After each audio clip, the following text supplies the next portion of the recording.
Om Awigramastu Namo Siddham.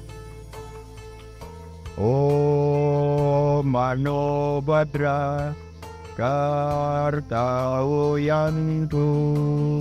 Wiswata.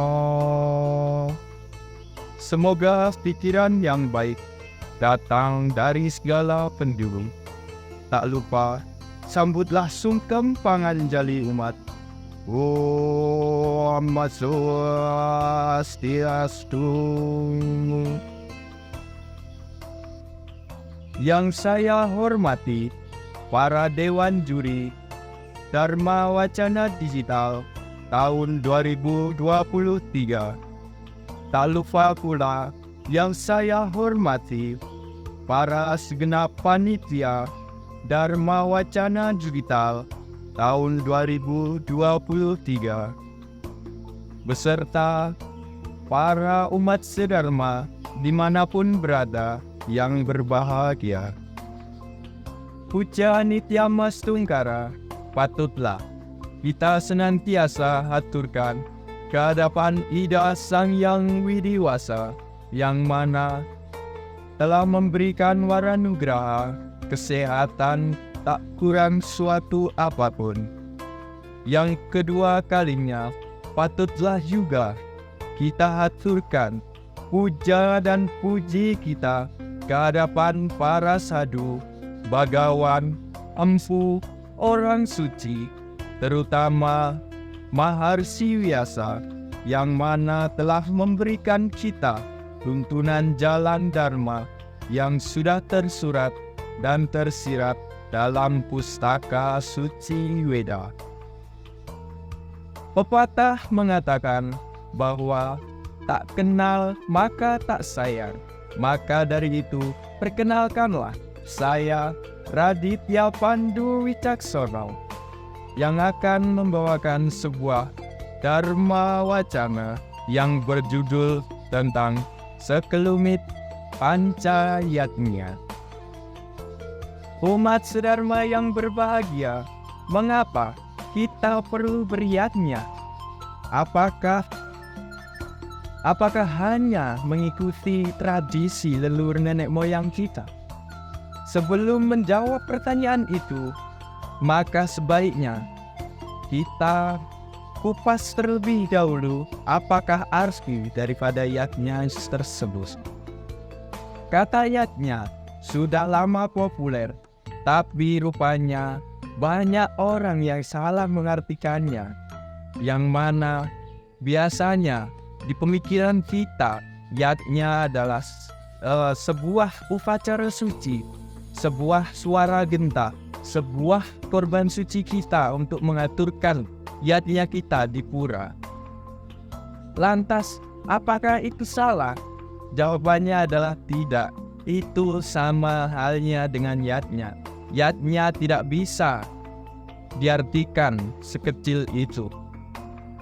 Maka dari itu, umat sedharma yang berbahagia, bagaimana kita mengidentifikasi yatnya tersebut?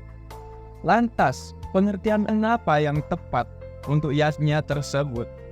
Yatnya sendiri berasal dari kata yats, yang artinya memuja. Kemudian dari kata yats tersebut berubah menjadi kata yatsnya, yang memiliki arti sebuah korban suci. Dalam Bhagavad Gita, yatnya artinya sebagai suatu perbuatan yang dilakukan dengan tulus ikhlas dan kesadaran untuk melakukan perbuatan kepada Tuhan.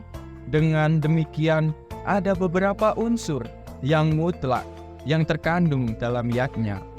Unsur-unsur tersebut yaitu adanya perbuatan, ketulus ikhlasan, kesadaran, dan persembahan terhadap karya, sreya, dan bakti. Jadi, semua perbuatan yang berdasarkan dharma dan dilakukan dengan tulus ikhlas disebut dengan yatnya. Belajar dan mengajar didasari dengan ketulus ikhlasan dan penuh pengabdian untuk memuja Tuhan, tergolong yatnya. Memelihara lingkungan juga disebut yatnya. Mengendalikan hawa nafsu kita, itu pun juga disebut yatnya. Menghibur orang yang sedang susah, itu pun juga sebuah yatnya. Jelas bahwa yatnya bukanlah terbatas pada kegiatan upacara keagamaan saja. Umat sedharma yang berbahagia, kita sebagai umat Hindu, wajiblah kita melakukan ajaran-ajaran yang sudah diajarkan oleh guru kita, yaitu ajaran tentang pancayatnya, yaitu yatnya kepada Tuhan atau ide Sang Yang Widiwasa, yang namanya adalah Dewa Yatnya. Yang kedua ada Resi Yatnya, Pitra Yatnya, Manusia Yatnya, dan yang kelima adalah Buta Yatnya. Yatnya yang pertama adalah Dewa Yatnya, adalah suatu bentuk kita beryatnya ke hadapan para dewa kepada ide Sang Yang Widiwasa beserta manifestasinya, yaitu Dewa Trimurti, yang mana Dewa Brahma sebagai Dewa Pencipta alam semesta beserta isinya, Dewa Wisnu sebagai Dewa Pemelihara alam semesta beserta isinya, dan Dewa Siwa sendiri sebagai Dewa Pelebur alam semesta beserta isinya.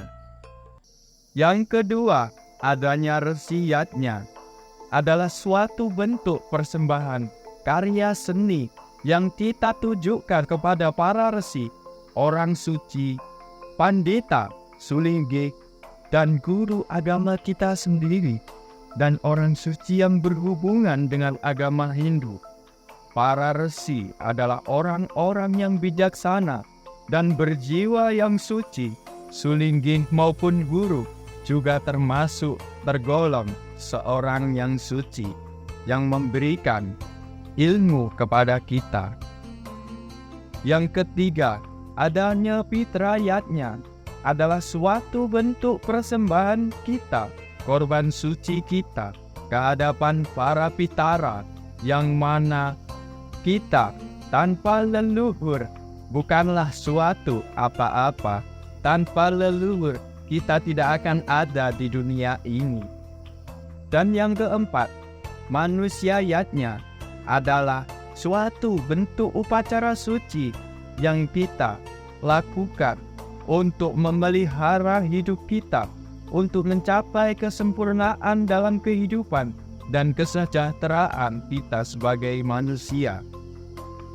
Yang mana contoh pelaksanaan upacara Manusia Yatnya adalah megedong-gedongan, yaitu upacara di saat kita masih dalam kandungan seorang ibu, dan sampai seterusnya, sampai beranjak dewasa pun kita masih diupacarai.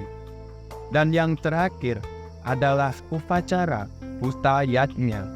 Buta Yatnya adalah suatu upacara korban suci kita ke hadapan para buta kala ataupun makhluk hidup yang tak kasat mata, yang mana buta kala adalah kekuatan yang negatif yang harus dinetralkan, yang harus disucikan oleh manusia supaya tidak mengganggu dalam kehidupan kita di dunia ini.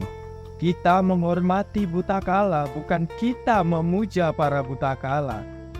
Maka dari itu, umat sedharma yang berbahagia, dari kelima yatnya tersebut, kita sebagai makhluk ciptaan ide Sang Yang Widiwasa yang paling sempurna, hendaklah kita sadar akan kehidupan yang luar biasa nikmat ini. Kita senantiasa melakukan kebaikan, membalas kebaikan dari ide Sang Yang Widiwasa dengan cara beryatnya. Bapak Ibu yang berbahagia, dalam kitab Bhagavad Gita bab 3 Sloka 12 disebutkan bahwa Isyan Bogam Hiwo Dewa Dasyanto Yat Nabawita Tair Dalah Apradayaibo Yom Byukte Te Eva Yasi. yang artinya sesungguhnya keinginan kita untuk mendapatkan kesenangan lebih sudah diberikan oleh para dewa karena yatnyamu.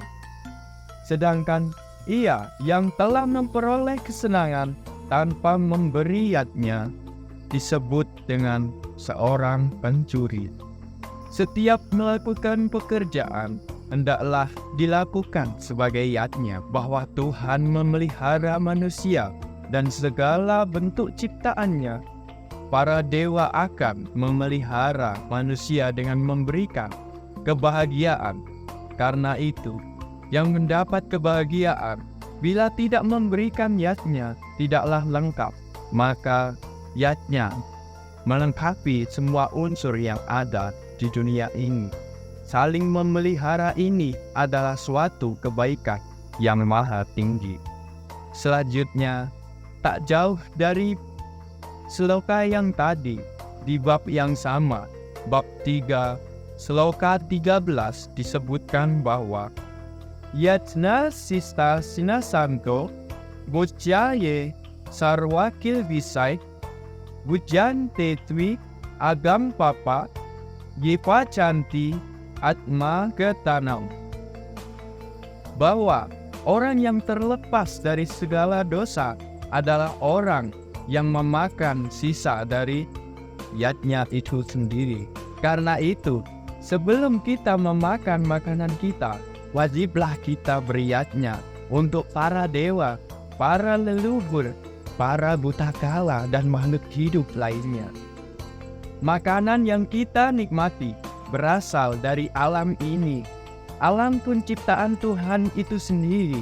Oleh karenanya pula, manusia hendaknya beriatnya kepada alam.